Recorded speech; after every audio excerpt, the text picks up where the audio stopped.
We have a wonderful 5-year-old son, Tommy. I need to share my story because I'm at my breaking point and don't know what to do anymore. Mike and I met in a coffee shop near my college campus. I was a senior, studying accounting, and he was working as a software developer at a growing tech company. He came in every morning for coffee, and we started talking. He was different from the college guys I knew, mature, ambitious, and seemed to have his life together. After dating for a year, he proposed on my graduation day. Everything felt perfect. The first 2 years of our marriage were like a dream. We both had good jobs, bought a beautiful 3-bedroom house in a nice neighborhood, and started planning our future. Mike was making great money as a senior developer, and I was building my career at an accounting firm. When I got pregnant with Tommy, Mike was over the moon. He painted the nursery himself, read every parenting book he could find, and even took paternity leave to help with the baby. Tommy's early years were wonderful. Mike was an amazing father. He would wake up early on weekends to let me sleep in, take Tommy to the park, and spend hours building blanket forts in the living room. Our friends used to joke that he was setting an impossibly high standard for other dads in our social circle. The changes started so gradually that I barely noticed at first. About 2 years ago, Mike began coming home late from work. He said he was working on a big project, and I believed him. He'd always been dedicated to his job. Then he started missing dinner, then Tommy's bedtime stories, then entire weekends would go by with him barely leaving his home office. I finally learned the truth when his boss called me. Mike had been skipping work, missing deadlines, and showing up to meetings unprepared. The company was letting him go. When I confronted Mike, he broke down and admitted he'd been gambling online during work hours. He promised it wasn't serious, just a hobby that got out of hand, and said he'd find a new job right away. But he didn't look for work. Instead, he spent more time gambling, claiming he needed to win back what he'd lost before job hunting. Our savings started disappearing, first in small amounts, then larger sums. I'd check our account and find hundreds or thousands missing. Every time I confronted him, he had excuses. The money was just temporary, he had a system, he was about to hit a big win. I started taking extra clients at work to cover our bills. My parents offered to help with Tommy, watching him after preschool so I could work longer hours. Mike barely noticed, he was too absorbed in his poker games. He started sleeping all day and staying up all night. The house fell into chaos. I was working, taking care of Tommy, doing all the housework, while Mike lived in his own world. One day, while doing laundry, I found a small bag of white powder in his jeans pocket. I knew what it was but didn't want to believe it. When I confronted him, he claimed it was just to help him focus during long poker sessions. I was horrified. We had a young child in the house, and he was using cocaine. Throughout all this, my cousin Rachel was my biggest support. She's 2 years younger than me, and we grew up like sisters. When she moved to our city for work last year, she became a regular at our house, helping with Tommy and listening to my worries about Mike. She seemed genuinely concerned about him, often defending him and suggesting I be more understanding of his struggles. Last month, I got a call from Tommy's school saying he had a fever. I left work early to pick him up, not bothering to call ahead since Rachel had a key and often watched him when he was sick.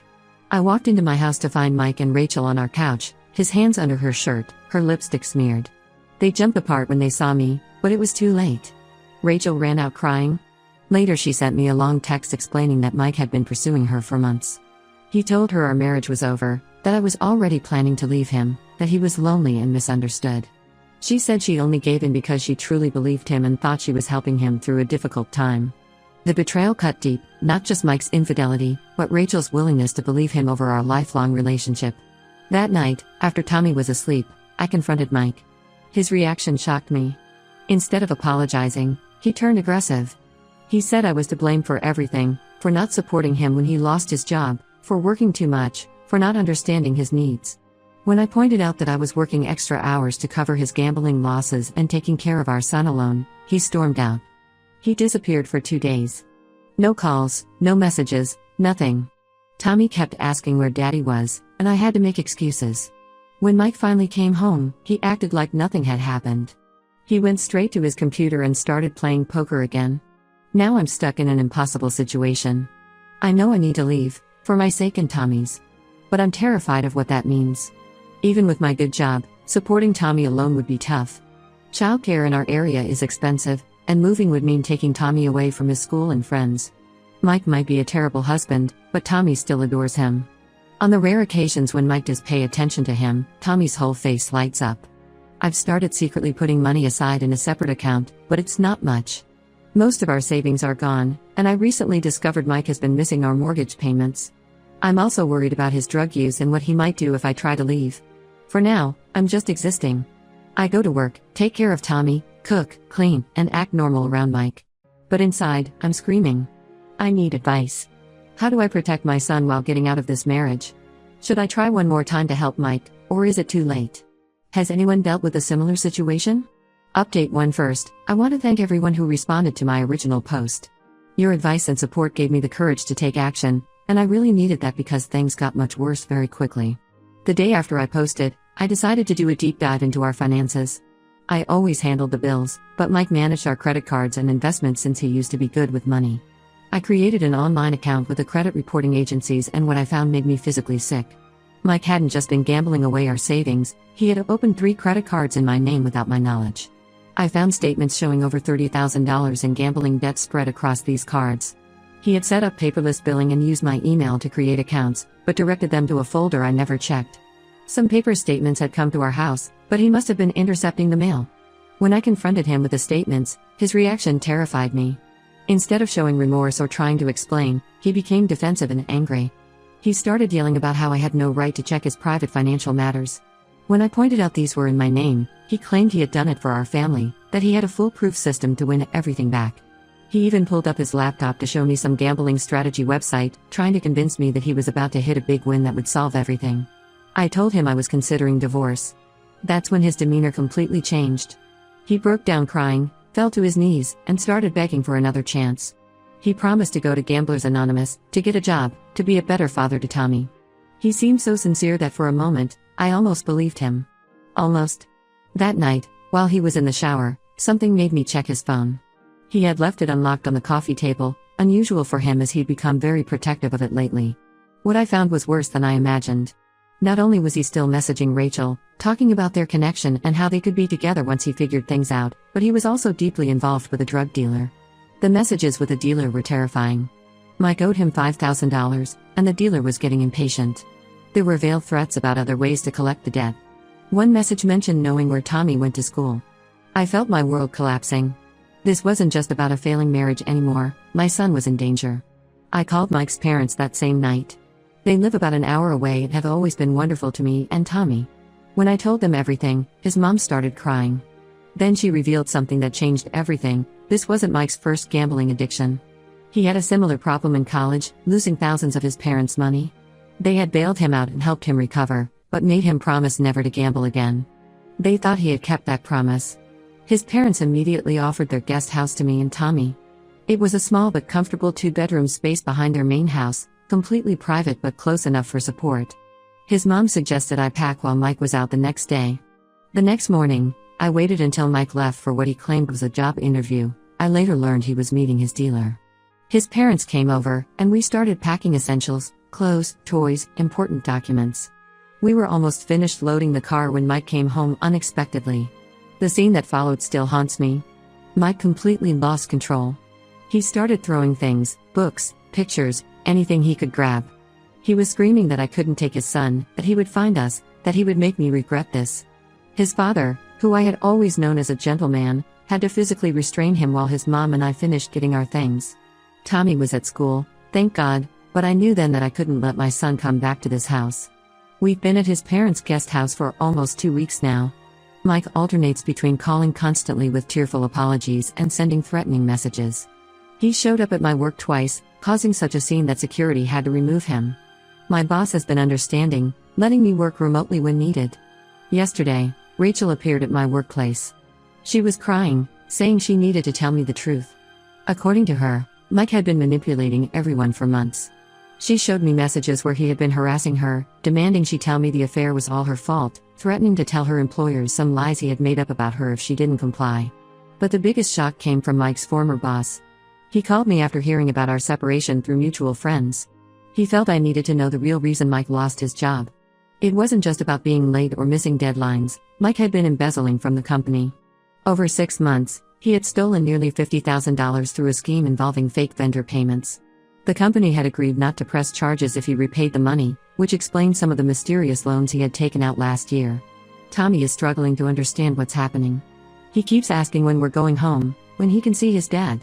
Mike's parents are being incredible, helping with childcare and giving me time to figure out next steps. I've frozen all our joint accounts and reported the fraudulent credit cards. I met with a lawyer who says I have a strong case for full custody given Mike's addiction, the hidden debt, and the evidence of his threatening behavior. I'm still in shock, but at least now I can see clearly. Leaving was the right choice, especially after discovering the extent of his deception. I have another meeting with my lawyer tomorrow to start divorce proceedings. Update 2: Things have taken several shocking turns since my last update. The situation with Mike has gone from bad to worse, revealing even darker secrets than I imagined. 2 weeks ago, Mike was arrested at his parents' house. He had broken in while they were at work, thinking no one was home. Their security system alerted them to movement in the house, and they called the police. When officers arrived, they found Mike trying to break into his father's safe where they keep important documents. During the arrest, officers searched his car and found cocaine, along with prescription pills that weren't his. His parents were heartbroken but pressed charges. They said they had caught him trying to steal from them twice before but had kept it quiet, hoping he would seek help on his own. This time, they decided tough love was necessary. His mom told me through tears that enabling him had only made things worse. The arrest brought something even more disturbing to light. The police found detailed plans on his phone showing he'd been preparing to take Tommy.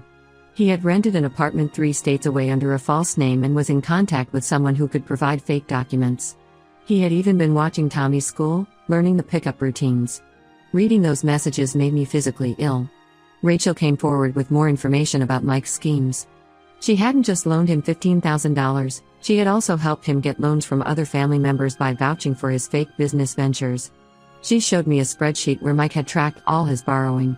The total was staggering, over $100,000 from various friends and relatives. Each loan came with a different story: a business opportunity, medical bills, home repairs. He had played on people's sympathy and trust, using his charm to convince them to help. Tommy's teacher called me last week with concerns. She noticed he'd become withdrawn and wasn't playing with other kids during recess. When she asked him to draw his family, he drew himself alone in a corner while the rest of the family was fighting. The school counselor suggested he might be dealing with trauma from all the recent changes. It broke my heart to realize how deeply my son had been affected by everything. Mike's parents have been my strongest support through all this. They helped me find a good lawyer and offered to testify about Mike's behavior if needed. His mom finally told me stories about his past that shed new light on everything. This pattern had started in his teens: the gambling, the manipulation, the stealing. They had helped him hide it, paid off his debts, sent him to private counseling. When he met me, they thought he had finally changed. His mom apologized tearfully for not warning me, saying they truly believed he had overcome his old habits. 3 of Mike's former co-workers reached out after hearing about his arrest. Each had a similar story. Mike had tried to involve them in various schemes over the years. He asked them to cover for him when he was gambling during work hours, tried to borrow money with elaborate stories, and even attempted to convince them to invest in non-existent business ventures. One co-worker admitted to lending him $10,000 for what Mike claimed was emergency surgery for Tommy, a surgery that never happened. The divorce is proceeding, but it's complicated by all the financial mess. My lawyer says it could take months to untangle everything and protect what's left of my assets. The good news is that I have solid proof the credit cards were opened fraudulently, so I should be able to get those removed from my credit report. The bad news is that some of Mike's gambling debts were from illegal sources, and there's concern about potential threats from these people. I'm documenting everything for the custody hearing. Between the drug charges, the attempted kidnapping plans, and the financial fraud, my lawyer says Mike will be lucky to get supervised visitation. His parents are willing to testify about his history of addiction and deception, which strengthens my case even more. Update 3: I'm writing this final update to close this chapter of my life and share where things stand now. The past 6 months have been challenging, but I finally feel like I'm on solid ground. Mike took a plea deal for the drug possession and burglary charges. He's serving 8 months in a rehabilitation facility with 3 years of probation to follow. The judge made it clear that any violation would result in immediate jail time. His parents visit him weekly, saying he seems to be doing better in the structured environment. I maintain strict no contact except for matters directly related to Tommy. The custody arrangement was finalized last month. I have full custody, with Mike getting only supervised visits once a month at a family center. The judge was particularly concerned about the evidence of his kidnapping plans and drug use. Even these supervised visits are contingent on Mike staying clean and continuing treatment after his release. The financial aftermath has been messy. The divorce is final, and the judge ruled I'm not responsible for the credit card debt Mike created in my name. However, I'm still dealing with the people he borrowed money from. Some, like his old co-worker who he tricked with a fake surgery story, have been understanding. Others still think I must have known about his schemes and want me to repay his debts. My lawyer is handling these claims. Rachel's attempts at reconciliation have been persistent. She repaid the $15,000 Mike borrowed from her, directing it to Tommy's college fund as a gesture of apology. While I appreciate the gesture, I told her I need permanent space. The trust is broken, and some things can't be fixed. She finally stopped trying to contact me last month. Tommy and I moved into our own apartment 3 weeks ago. It's smaller than our old house and the commute to work is longer, but it's ours. Tommy has his own room which he decorated with superhero posters. He's sleeping through the night again and made new friends at his new school. His counselor says he's showing positive signs of adjustment, though he still has moments of sadness about his dad. Mike's parents have been incredible, but I'm gradually creating healthy boundaries there too. They watch Tommy 1 weekend a month, which gives me some time to myself, but I've made it clear that I need to build an independent life. They understand and respect this. I landed a new position at work with better pay and remote options. This flexibility helps with childcare costs and lets me be more present for Tommy. I've started putting money aside each month in a separate emergency fund, something I learned the hard way to maintain. The hardest part has been helping Tommy understand everything. He still asks about his dad, especially around bedtime when Mike used to read to him. I've been honest with him in age-appropriate ways, explaining that Daddy is sick and getting help to get better. His counselor says this approach is healthy, acknowledging the truth while maintaining hope. Looking back at my original post, I barely recognized that scared, confused woman who was trying to hold everything together. Sometimes I wonder if I should have seen the signs earlier, but I know now that Mike was skilled at hiding his addiction and manipulation. What matters is that I found the strength to leave when I did.